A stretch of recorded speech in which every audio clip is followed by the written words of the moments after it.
Hello, everybody. Welcome to the 2024 first round mock draft. The first mock draft I am doing after the Super Bowl has concluded. Now, this one will probably be out, I would assume, Tuesday, because I'm recording this Monday. And, yeah, I'm just going to say this right now. I've got a banger headed towards you guys. It's just taking quite a bit of work. I might just miss an upload like sometime this week. So just know I'm busy working on something big and good for you guys. But let's hop right into this mock draft without wasting any more time and any more of your time especially, and make the first pick of this draft. Caleb Williams, number 1. Nothing different, nothing new. Not really going to, hate on this. I'm just going to kind of breeze past it. Caleb Williams is a good quarterback. A lot of upside there. Improviser type, and I think he'll translate well to the NFL, and his floor is just as good as what Justin Fields has been playing. I don't know, maybe he'll take a little bit to adapt, but I don't think it'll be the 2 or 3 years that Justin Fields has taken to adapt to the NFL.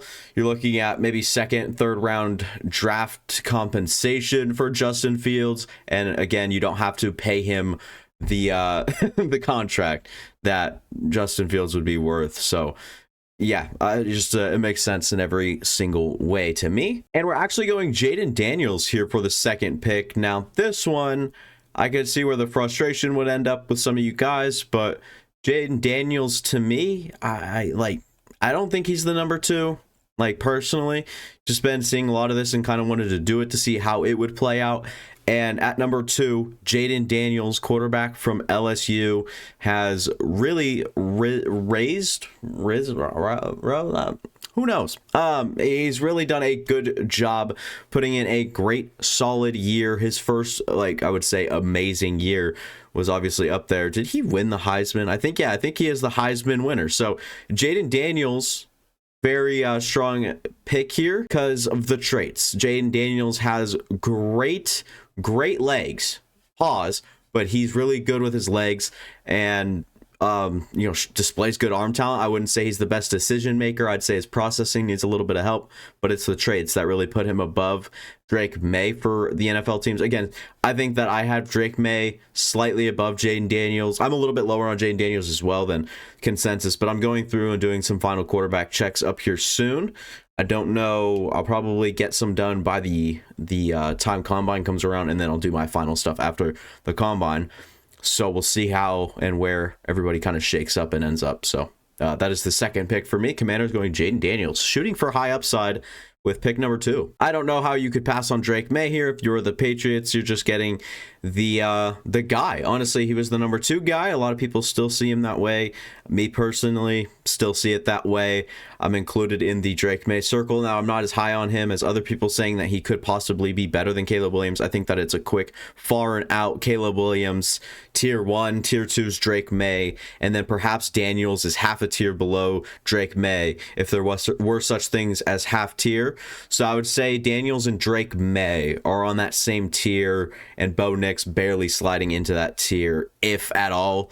It's tough from what I saw at the Senior Bowl, and again, going to go over my final checks, but I really loved what I saw early from Bo Nix and his tape, and just from what he put on display for himself over this past year. And I think a lot of the past college, the past college years from Bo Nix's college career come up to haunt him and his name, kind of lowering the general perspective on him. But just watching his 2023 stuff is so fun to watch. He's really good in my opinion, and I won't be surprised if he's like at number 8 or something. I mean, maybe teams even want to trade up a little higher, because I don't see how the NFL would just pass on a quarterback like Bo Nix, especially people saying that he's going to the second round. I really don't see that. Marvin Harrison Jr. here to the Cardinals. I don't think anyone's going to be upset about this one. It's just kind of been the same old. Pretty much just the same deal. Marvin Harrison Jr., you are a Cardinal. People trying to make the debate right now saying Malik Neighbors or Rome Odunze could possibly be better.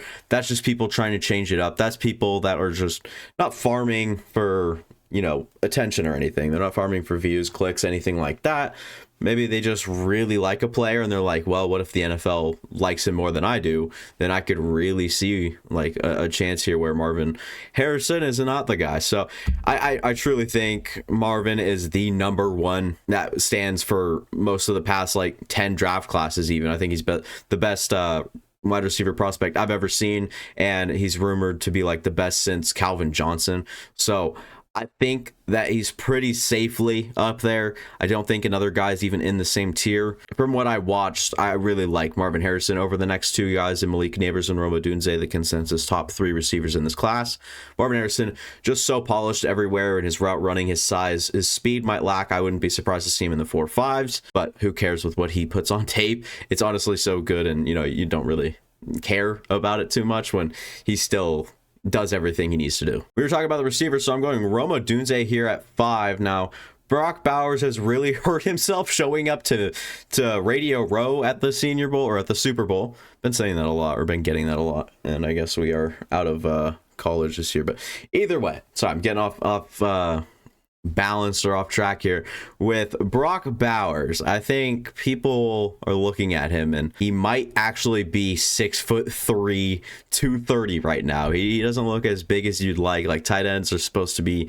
Like Rob Gronkowski, you think of, like, really comes to mind here, but Brock Bowers, who knows what he'll weigh in at the combine. I'm sure he'll get up to what would look good on paper, so probably shoot for that 240 245 area, but he just looks a little bit smaller than your prototypical tight end one.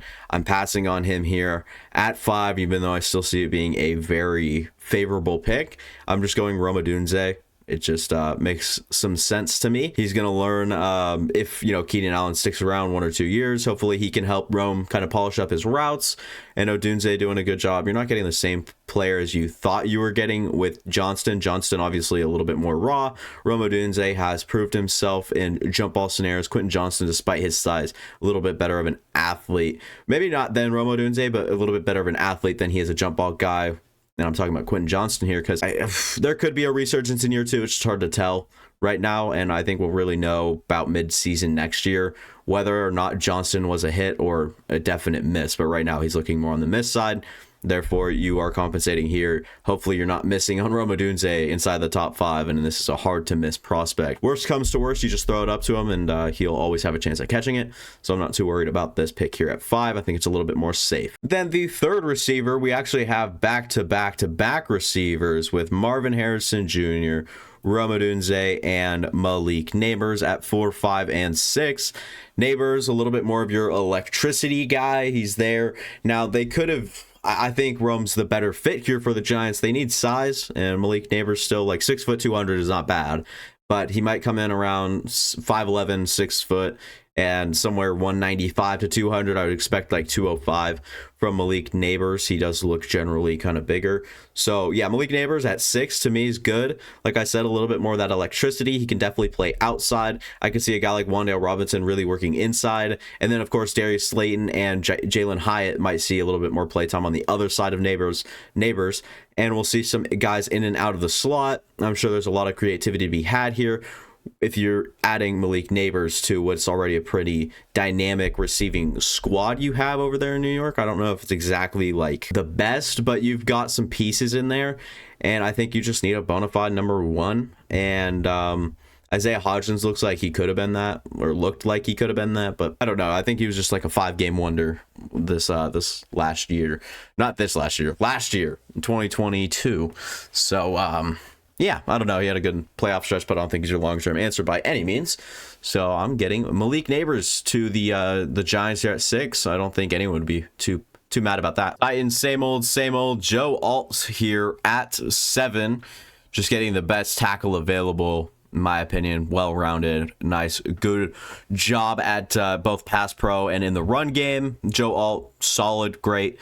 And yeah, you just need help on that offensive line. You've really struggled there, and Will Levis is your quarterback. You really want to get him going, get him developed, make sure he makes that jump in year 2. That could be crucial for some quarterbacks under new management too. By the way, Vrabel's out of there. Apparently, they're bringing in a tall, intimidating guy in Joe Alt after getting one out in Mike Vrabel. That's the thing going around right now, where Vrabel's too big and too intimidating to bring into a franchise right now. So I guess that's a thing, so believe it or not. Dallas Turner at number 8. He is not, I wouldn't say twitched up, but he had a little bit more twitch to him. He put on weight this year. He is noticeably probably over 255 245 to 250.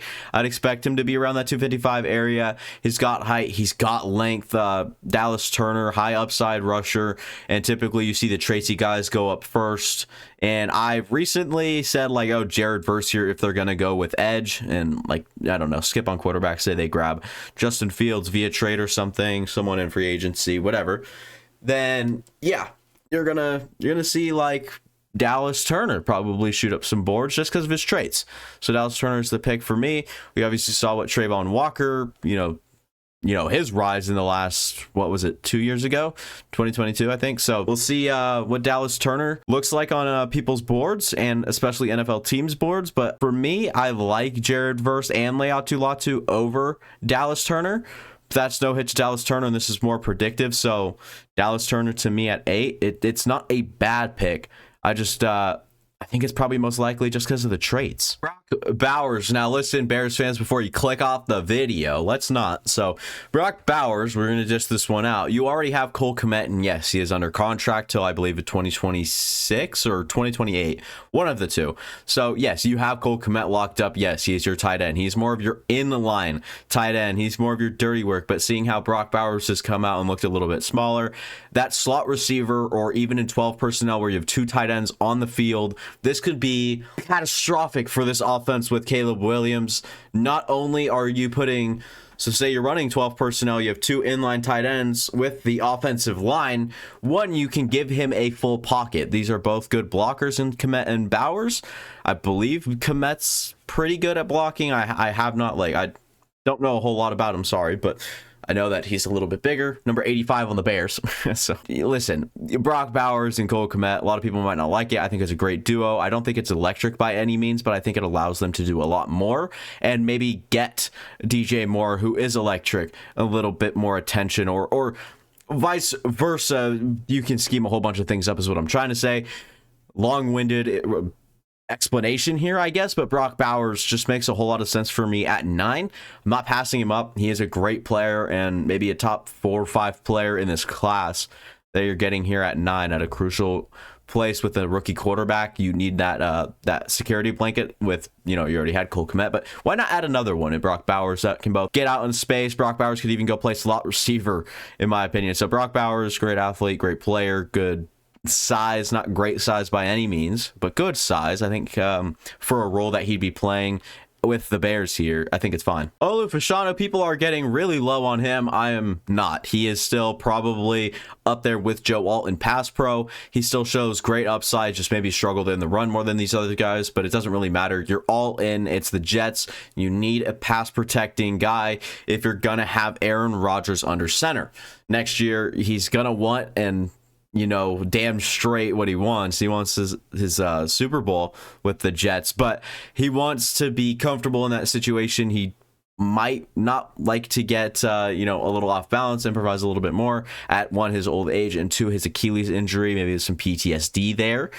You never know. But Olu Fashanu just kind of shores up a side for you. Mekhi Becton really hasn't been the player that you needed him to be. Maybe you let him walk. Maybe you draft a tackle later in this draft. Maybe you pick one up in free agency. Maybe you trade for one. You can do and go down all different sort of avenues here. So Olu Fashanu for me at 10 is well worth the pick. Great player, great value, and he's just so good that I don't see him falling past the top 13 14 picks. It just is not, it doesn't work in my brain like that. I think I don't know. I think there's people that are they just see him very differently, and I don't know why, but yeah, I'm unfortunate to see him falling, but I'm not one of those people that is gonna help him fall or push that narrative along. We are going Jon Newton here for the Minnesota Vikings at number 11.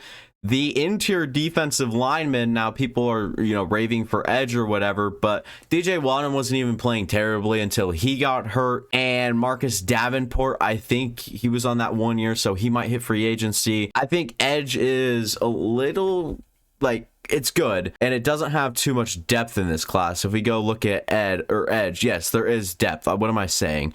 There is depth to a certain extent.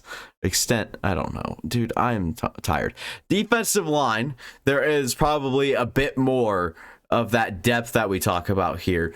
Maybe you want to go edge and then dip into the D-line pool later, but I think it's a more crucial need. You got Jaquelin Roy set up in your only interior guy that's proven is Harrison Phillips. So he's the only other one, and he plays a lot of snaps. Jon Newton would really come in and just add a second player in the mix. Just give them an interior presence alongside Harrison Phillips, who did a good job just staying on the field and being a player for them. But Jon Newton alongside of Harrison Phillips can be an impact player for them. Every 5 snaps, he can make a play for you. So Jon Newton, great pick for me here at 11. If you don't like it, I don't care. Move on with your life. Maybe click off the video. I don't know, but people have different opinions, and you got to respect it. And for me, 11, there is a Jared Verse. There is a Laiatu Latu on the board. I just would prefer Jon Newton if I'm in the Vikings' shoes, and I can really see them going this way. Bo Nix for me, the first, I guess the 4th quarterback off the board, but the first one outside of the big 3 that we have. So Bo Nix would come out, be quarterback number 1 with how fed up the Broncos seem to be, or Sean Payton even alone seem to be with Russ. The narrative right now is that Russ will not be the quarterback. Everything kind of circles around that. So I would have Bo Nix in. I think he is probably one of the most ready guys, the NFL ready guys. I'd say Drake May first, Caleb Williams second, Bo Nix third, then Jaden Daniels. Probably Michael Penix over Daniels even. Sorry for that take there, but like I said, people have their own opinion. I'm entitled to it, and so I'm going to stick by it. It might seem a little cruel or whatever, but I'm saying Bo Nix is good. I think he's a Sean Payton type of guy.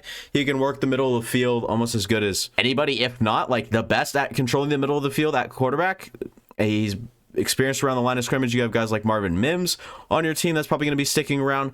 Jerry Jeudy, perhaps he's on the move. Courtland Sutton, perhaps he's also on the move. Tim Patrick probably needs to be cut. He has such a massive contract holding on to such an injury-prone player. Don't know what this team's really going to look like, but if it's got Bo Nix for the future, I wouldn't be like 100% worried. I think it would ease or put minds at ease a little bit more, especially if Bo Nix comes out and does as good as I think he can do and as good as I think he is going to do. I really do like Bo Nix, and that's a reason he's going here at 12. I think he is worthy of a top 10 pick in this draft. But again, I'm kind of predicting here as well as my personal beliefs, pushing players up, pushing players down. Bo Nix for me is I've seen JJ McCarthy go here before. I think that was Lance Zierlein or someone highly respected, and I'm just taking Bo Nix here. I love the player. I love the talent. I don't think people give near enough credit and watch Bo Nix enough. I think I'll have to have quite the video series on Bo Nix, because a lot of people just don't see what I see because of, like I said, his past in college. A lot of people look at his Auburn decision making, maybe the lack of mobility, something like that. People just like to pick apart Bo Nix, but for me, coming into this draft process, it's the first time I'm a full analyst here, where I'm diving into tape, I'm ranking players, I'm doing this on a daily basis. I think Bo Nix has really stood out to me as a player. Now, he's nearly better and might actually end up ranking higher than Jaden Daniels. I'll tell you, he did rank above Drake May in terms of film score for me, or film grade. That was first time through. That was a while ago. I'll have to go through and redo what I've already done. But Bo Nix, long-winded here, but again, player I really believe in, and Broncos fans shouldn't be mad. People shouldn't be mad. I think people should do their research. People should look at what I'm trying to explain here, maybe see it my way, and if not, have an adult response. Go down to the comments. Don't be childish. Don't say, hey, this is a waste of time, you're a piece of shit, blah, blah, blah, blah, blah. Go down, ask me questions, give me your side of Bo Nix and what he does bad. Maybe I see it your way. Maybe I get more of that perspective. Who knows? I'll tell you what. This to me makes sense. If it doesn't to you, cool. That's amazing. Taliese Fuaga here at number 13. This is a right tackle to pair up with left tackle Colton Miller. That's already there. No one needs to switch sides. No one needs to do anything. You're not drafting like Olu here or anything. So Taliese Fuaga from Oregon State, strong, really fun to watch, great in the run game. Mauling guy here with Taliese Fuaga, who showed up and showed out at the Senior Bowl. Some people actually have him ranked above Olu now. I don't exactly see that. Some I don't know, but I think it could have been Lance Zierlein that had Taliese Fuaga at number 6 overall to the Giants. So take that as you will. I don't see it that way. I don't think I ever will.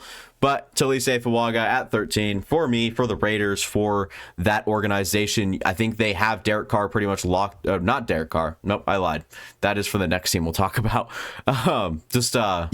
Derek Carr, former Raiders quarterback. You see where the disconnect could come in my brain with that one. 14, we're going Jared Verse here. Now, I do see the offensive tackles on the board. There is J.C. Latham available, Amarius Mims. List goes on. Tyler Guyton's probably even in play at this point for this pick, and even for me.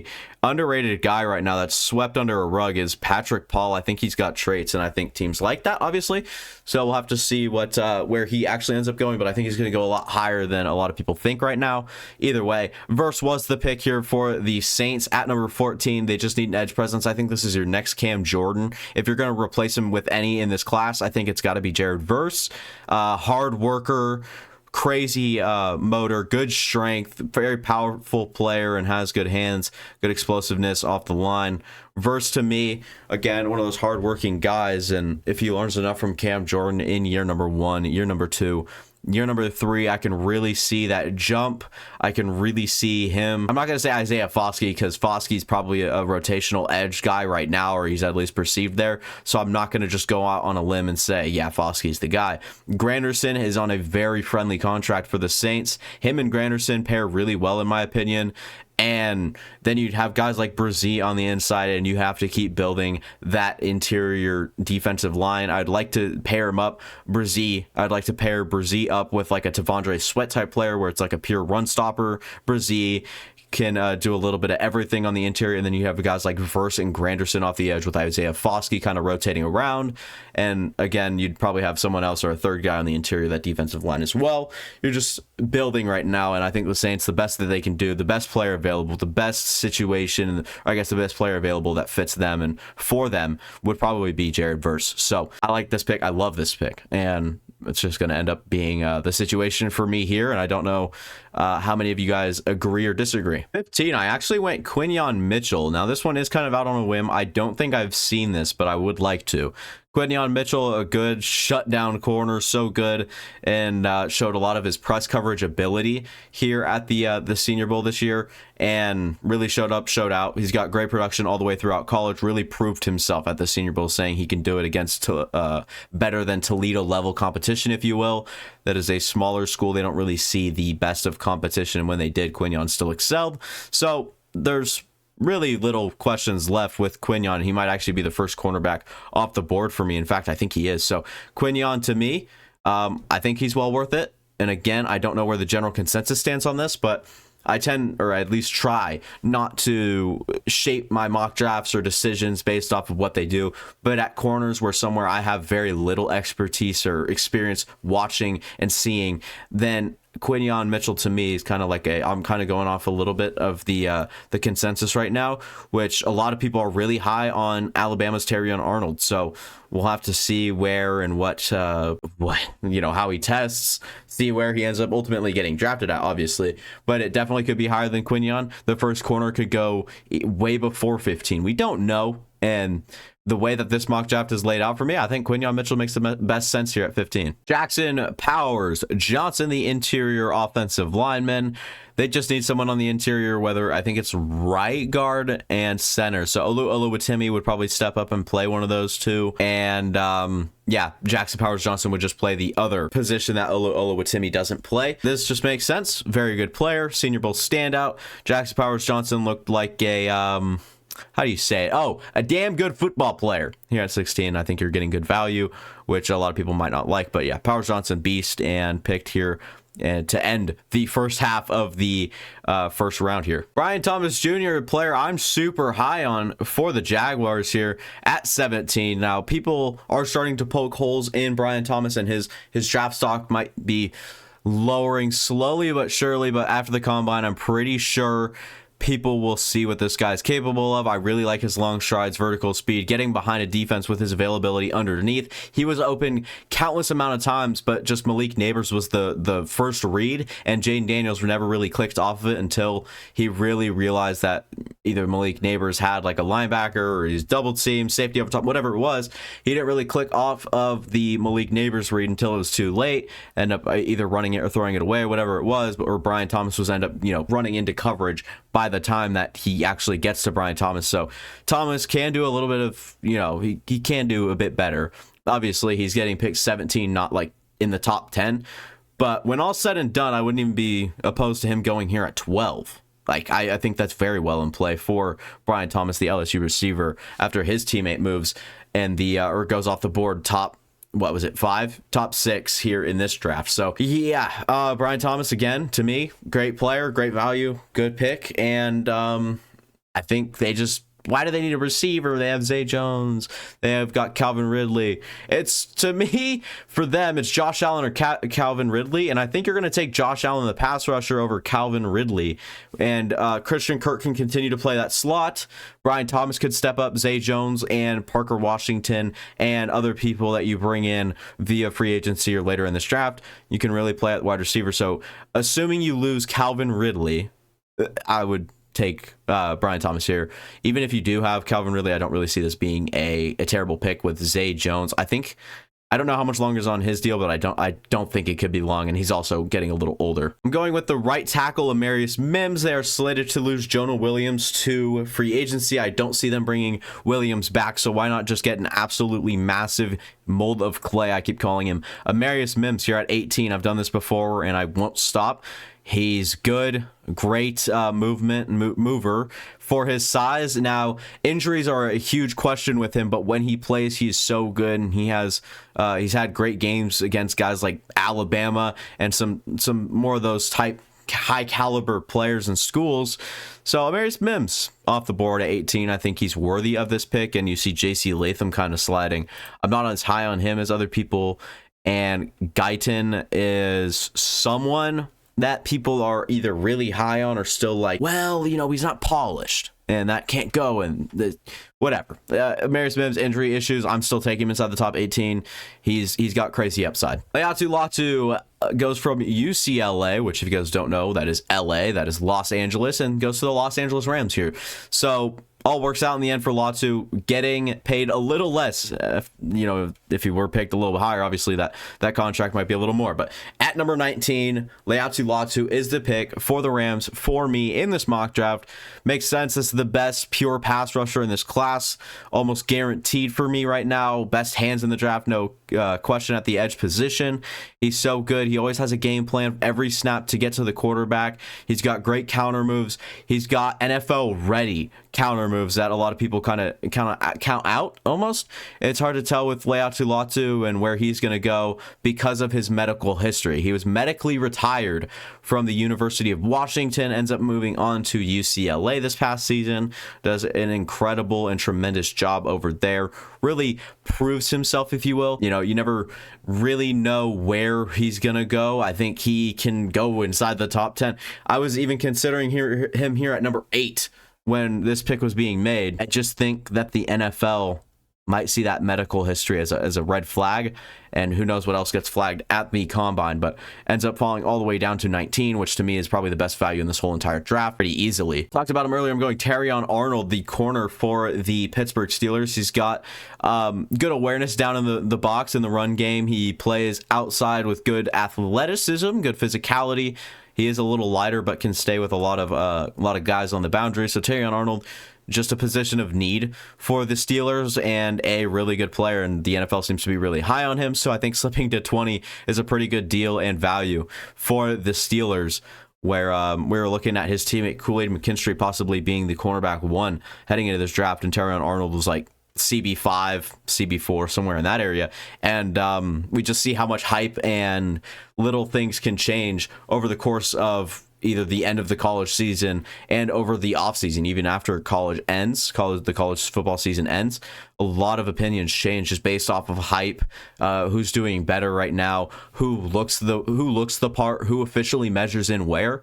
And yeah, Terrion Arnold has risen, or is it raised? I think he's raised up draft boards. I'm blanking right now on the correct grammar in that situation, or even the correct word, but he's risen up draft boards sounds right to me.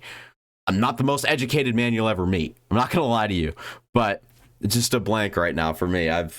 I'm pretty meticulous, and I like to correct a lot of people about their grammar, so this is kind of hypocritical of me, but whatever. Troy Fautanu here at 21, still a very talented offensive lineman, played left tackle at Washington over the course of his career. I think he actually does have left guard experience. I could definitely be wrong with that, though. But Troy Fautanu, going to be the pick here for me. He's probably likely going to kick inside at the next level to left guard or right guard, and could actually kick out and be that tackle if obviously Teron Armstead's there. They made that deal in, I believe, his free agency. I'm almost 100% on that, and just continues to have that injury. He's injury prone. He just continues to have injury problems, injury issues, injuries in general. And while he's out of the lineup, Troy Fautanu could kick out there, do a good job over there, while Liam Eichenberg, Connor Williams, Austin Jackson, whoever the hell else is on the interior of that offensive line, can work on the interior of that offensive line, while Troy Fautanu kicks out temporarily to left tackle and possibly hold up with how talented and good he is, in my opinion. Cooper DeJean for the Eagles. Now, the Eagles fans need to take a breath and hear me out. We know how dynamic a player Cooper DeJean is. He is labeled as a literal DB for me. I would never classify him in one area because, in my opinion, yes, he can play the nickel. He can also play the boundary. Oh, that's right. He can also play the damn safety spot. If you look at him and he passes the eye test there. I like Cooper DeJean. I think that the Philadelphia Eagles, who I believe will find it next year and at least make another playoff run, or at least be there to be in the race for the Super Bowl, possibly. Now, it is tough after how they ended this past season, but I think if they still think that, and obviously you have to think that as a team, you're going to get a very good player in Cooper DeJean. And where did they struggle over the course of the back end of the season? It's on the defense, but the back end of the season, they struggled on the back end of their defense. They had guys like Bradley Roby shuffling in. I think Reed Blankenship eventually went down. Sidney Brown went down, and they had one safety, and blanking on the name right now, but you have Darius Slay. His age is starting to show. Bradbury was a huge liability. Cooper DeJean could take that boundary corner spot up. Yes, you have Elijah Ricks. Is he the guy? Probably not. Keely Ringo still might need some coaching and eventually be a solid number 3 step in. Maybe if he works out and all's great, I can see him being a number 2 to Cooper DeJean eventually, right? But Cooper DeJean, say you have the safety issues again, you can slide him back to safety, and then you could play a guy like Ricks or Ringo alongside Slay. Or if Slay gets hurt, bring up Ricks and DeJean, have someone slide back to safety. Obviously, you have Reed Blankenship now. Maybe draft one later in this. Lot can happen, and that's why Cooper DeJean can plug so many holes for you on the back end of that defense, and just you get the best player in the secondary available right now as an overall DB, where you seem to struggle the end of last season, where your biggest collapse almost in team history, I'd have to say. Like, that is a treacherous end of the season, and I'm sure Eagles fans aren't like to be reminded of this, or don't like to be reminded of it. But all that aside, I don't think you can't hear me out with this and can't see my points here with Cooper DeJean being the pick here at 22, passing on a guy like Tyler Guyton because there are so many guys down the board, maybe at tackle or at O-line. I like Kieran Omegaji. I really like Kingsley Suamataia. Puny's moved up boards, and then that's where it kind of falls off. But for me, Christian Jones is someone to watch 100%. Satoa Lamia, definitely butchering the hell out of that, but you never know. You never know. Some guys can work out, and that's what the Eagles have been good at, is developing trench players and taking them early.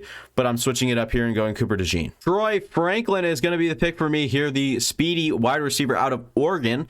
Quarterback goes at 12 to the Broncos, and now 23, another Oregon player off the board after his center, Jackson Powers Johnson, at number 12, or no, at 16. The point I'm trying to make here is he was in a very talented offense, but didn't stop him from being a standout. He was still a very good athlete and someone I think has tremendous upside. I really liked what I saw from him. He had a really good film grade the first 4 games or so I watched of Troy Franklin, so he's got good upside. I really like his tools. I love his athleticism. He is a little light, but he's got a bigger frame, taller frame, and we'll have to see what he actually ends up measuring in at.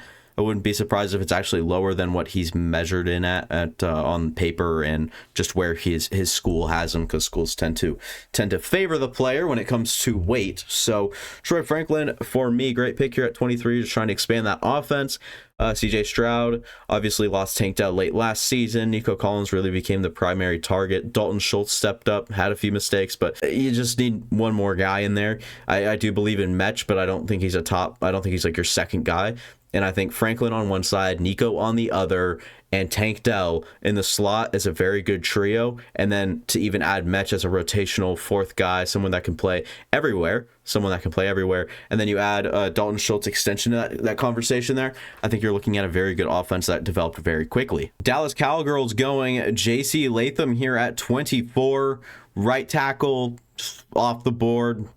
Someone that Terrence Steele would replace Terrence Steele where he hasn't been playing his best football. J.C. Latham would just come in. I think he's a solid player. A lot of people are a lot higher on him, especially than him going at 24. I don't know the last time he dropped this far for me. It's such a tackle needy and offensive line needy draft, and teams that nowadays, they just look for that support in trenches or in the trenches, especially in the offensive side.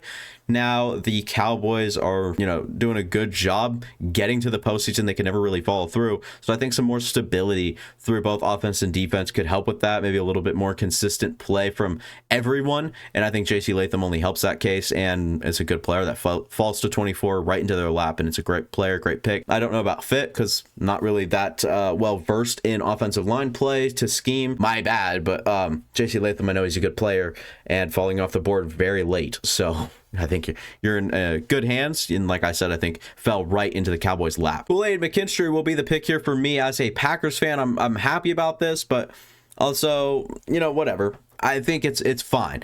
My biggest thing here is I don't want to mess up what we have. I want the same players. I want the same receivers. I want the same group and I guess brotherhood, right, to follow into next season. And I don't think a smart, very calculated, good pro-ready corner like Ladd McConkey gets booted out of that. I think you have an aggressive guy like Carrington Valentine on the other side. Ladd McConkey comes in. Obviously, you have Jair Alexander. He'll probably be a Packer for life, hopefully.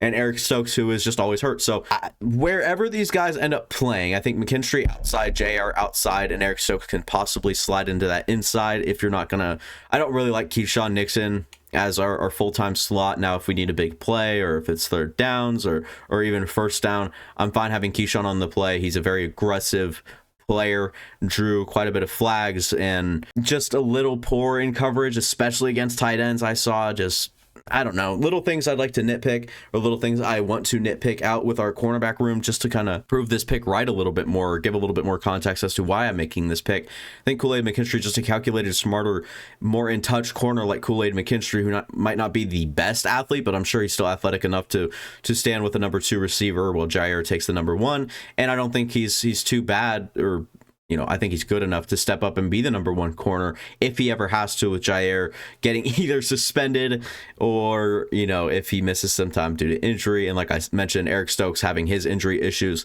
Carrington Valentine's developed into a pretty good player for us. Rasul Douglas obviously gets traded away. And we see Keyshawn Nixon kind of elevate into a role. And once again, not the biggest fan of his as a play style. He brings so much electricity to the team. I love him. We have a villain on defense. That's good. Anthony Johnson over top as well. Possibly slides down, play slot corner. We've got some versatility. We've got some playmakers in the back of the defense already. But I think Ladd McConkey just shores up a cornerback spot. And for that, I'd be very grateful, very happy. And another reason I'm taking him over Nate Wiggins here, I don't want to shoot for the upside. Like I said, I don't want to mess with what's happening. I don't want to mess with the dynamic right now. So Ladd McConkey at 25, to me, probably the best situation available. Just hit on him. It's Nate Wiggins shooting for upside here. He's got length. He's got athleticism. He's got the production at the college level. Clemson corner comes out. He's good. He's solid. And like I mentioned, he's got some great intangibles.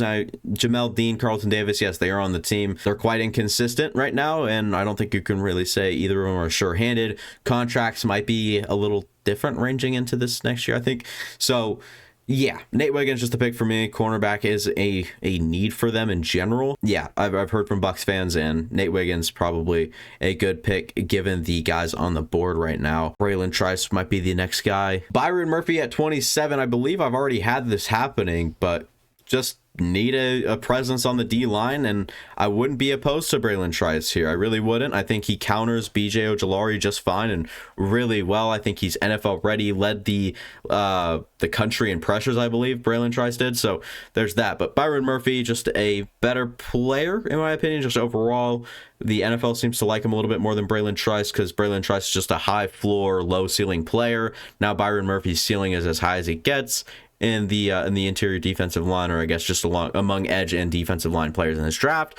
Byron Murphy, 27, great value. You could use other things here. You drafted Marv earlier, obviously, and so you're going to go for the other side of the ball and maybe draft edge a little later. I can see a guy like Austin Booker or something kind of going to them. They're shooting for upside. I don't know why I went to corner there. But if you look at edge players like in the second round or whatever, early second, Jonah Ellis will be a thing. Darius Robinson will obviously be a thing. If you want Adisa Isaac later, Booker, I already mentioned. Marshawn Nealand still pretty far down the board. Wouldn't even be opposed to a Mo Kamara really late in this draft. That could end up being a role player for you. You have Darius Gardeck, who ended up being good, so you never know. And the Cardinals did a good job drafting and kind of bulking up their secondary last year, so maybe get some work done up front and get Byron Murphy to add to that interior defensive line. They really have nobody inside that's really solidified the guy, the future, the have to retain, keep, and draft by all costs. So Byron Murphy for me at 27 just makes the most sense. Keon Coleman for the Bills here, just couldn't find a better pick. Not a Keon Coleman guy. You know, he still gets picked because of his crazy athleticism. Kick return ability at his size is insane, as long as probably being one of the better, if not the, I guess I'd say the second best next to Rome Odunze in the jump ball category. So Keon Coleman has all worldly upside. I'm not even kidding when I say that, but you know, we'll have to see if it actually happens. Zero separation in his game kind of worries me, and I don't think he'll be a first-round pick because of his qualities. If it's not a receiver here, it's a missed pick. Bills fans seem to think that it has to be receiver or nothing here. A trade down could be good as well. Get some draft capital and retain in the receiver race for the next stage of receiver. I do like Ladd McConkey more than I do like Keon Coleman. They already have a Khalil Shakir. Not going to take Ladd McConkey because Shakir very similar and just finds himself open. So Leggett even later down the board. A Ricky Pearsall would be sick for them. Roman Wilson, Brendan Rice, like there are avenues later in this draft. I think you just gotta work with Allen and his big arm, and I think this complements it well with Keon Coleman, just down the field, deep guy. I mean, hey, we see what Allen does with his improvisation nowadays, where he's 1 yard away from the sideline, he kicks off his back foot, gives the guy a chance and digs. Often doesn't come down with it nowadays, and maybe Keon Coleman steps up and does come down with it more often. So that's a possibility as well. I like that fit. I like the dynamic and the imagination there, the creativity that you have to have with your brain to kind of convince yourself to make the pick. So that's kind of what I had to tell myself is, hey, quarterback with a big ass arm, Keon Coleman with some big ass upside, and a very good jump ball receiver. It matches well, and yeah. Kamari Lassiter, they need more consistent cornerback play. Now, Kamari Lassiter is a very conservative, safe corner. In my opinion, they need that. Not Cortland, it was Cameron Sutton, the cornerback they got from the Steelers. He stunk. Sorry, not Cortland, damn it. Cam, if you're watching this, Cam Sutton, all due respect, not a great season. And who am I to tell you? I don't know. But yeah, Kamari Lassiter, the pick here for me at 29. Like I mentioned before, I think he'll test fine. His size is okay. And it kind of reminds me of a Brian Branch type player, where Brian Branch was a very highly touted, this guy, he's going to be good wherever he lands in the NFL. He still dropped pretty far down the board. So Kamari Lassiter, one of the safer picks for me this late down the board, and I'm more than happy with that if I'm the Lions. And he has the background that fits well with a Lions type of guy. Now, he might not be the rough and tough, but he's faced adversity in his life before, and I can't remember the exact story, so I'm not going to relay it, but go look into Kamari Lassiter. He's had a pretty crazy life, to say the least. And it's Rakestraw here, someone I'm strongly against going in the first round, but with the slim pickings at corner, he's just going to have to go off the board for me. at number 30. Rakestraw, he's had injury problems. He currently is dealing with his injury problems and has a past with injuries. So I don't think he's a first round prospect for the NFL. I think he's been put in enough experts mock drafts that I can actually get myself to. Despite my own personal beliefs, I don't think Ennis is a first round player when all said and done. I think TJ Tampa might even get drafted over him. So as strong a take that is, I don't really know, nor do I really care. Rakestraw, like, injury history just falls. It just makes people fall in the draft. So Ennis Rakestraw going at number 30. I was strongly considering TJ Tampa here. 30, Rakestraw, aggressive player, great in the run. I guess just an aggressive DB, strong, physical. I like the pick here at 30. I like the fit here at 30, but I just don't like the player at 30 because of the injuries and whatnot. But like I said, I've seen enough guys put, like, enough experts and respected, well knowledgeable people in the sport or in the draft process put Rakestraw in the first round that I can get myself to do it, like I mentioned. So move on to number 31 with the San Francisco 49ers, where I will be picking another cornerback. TJ Tampa off the board for me. Should test off the charts. Did a really good job at Iowa State this past year, and I think he is not a lock to be a top 40 pick, but I would bet if I were a betting man, I'd bet on this. So yeah, TJ Tampa 31 overall to the 49ers. They just need DB. They just need back end help. Safety probably an even bigger need right now. Jair Brown with another offseason would have really helped them, and getting to Sean Gibson the F out of the building would also really help. Not a fan of what Logan Ryan did later in that game either. Safety might actually be like the need of all needs, but you're missing to Talanoa Hufanga, so when he comes back, obviously that hole will be filled and probably have Jair Brown playing next to him. And if you're not even confident in Jair Brown, free agency is probably the place to shop for a safety. And then you just need to get corners. I think Diamador Lenore would make a nice slot corner while you have Charvarius Ward and TJ Tampa playing outside. I think that is set up to be decent for you guys, at least for a year, and then hopefully with the right development and the right path of development and coaching for these players, it would be tremendous with Jair Brown, who I think could be turned into a very good player under that coaching staff. And then same thing for TJ Tampa, who would be a late first at that point, and you'd have that 5th year option that would keep him around long term, as you are like in that win now state. And with how young Brock Purdy is, I think there's just like a lot of stuff goes into this, but TJ Tampa just made the most sense for me at 31, keeping the longevity of the team, win now state, like I mentioned, and all that. So TJ Tampa at 31 for me is a pick pretty safely and pretty well said, in my opinion, by myself. And we'll move on. There you guys go. This is the mock draft, and we'll hit on Ladd McConkey, which ended up being the last pick of the draft here for the Chiefs. Just a guy, and I know that Rashee Rice and him, they're similar roles. They're like slot receivers. I don't know. They're obviously not, actually. I think Rashee Rice, he showed how dynamic he could actually be in the Super Bowl, taking handoffs out of the backfield, getting scheme touches from the slot, or just working from outside back to inside. Now that Ladd McConkey, I think, can actually play outside and has a strong future there, but probably mocks up to be a slot player. So who knows? Who actually knows? I don't. So we'll have to see what this pick ends up being. Come draft time, obviously this will be a very intriguing spot for the Chiefs, and I could see them going multiple different routes here, but I went with Ladd McConkey, assuming that they would not be opposed to moving Rashee all over the place while keeping Ladd McConkey more like a slot player. So that'll be all from me. Thanks for watching. If you guys enjoy, go ahead and like, go down and subscribe, go watch the past content on the channel. It would mean a lot, especially if you watched all the way to now. I really do appreciate it more than you know. And yeah, that'll be it. See you guys next time. Peace.